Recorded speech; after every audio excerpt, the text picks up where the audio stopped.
Ассалаумалейкум көпшілік. Үйлерге монтаж жасауға қажетті 5 кеңес. Монтаж жасаған кезде прожекторды үйдің кіребесіне орналастырмаңыз. Жанына орналастырған дұрыс болады.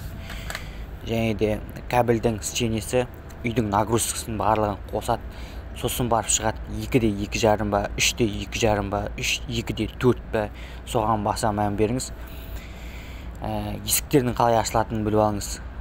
Выключательдер теріс түсіп қалмау керек. Және де үйдің мебельдерді болашақта қалай орналастыратыныңызды ақылдасыңыз үйдегілермен кеңесіп. Кухня мен ваннада ең көп точка болатын жерлер микроволновкаға, кондиционерге, вытяжкаге, газге, насосқа, фильтрдің насосына, солардың барлығын ескерген жөн.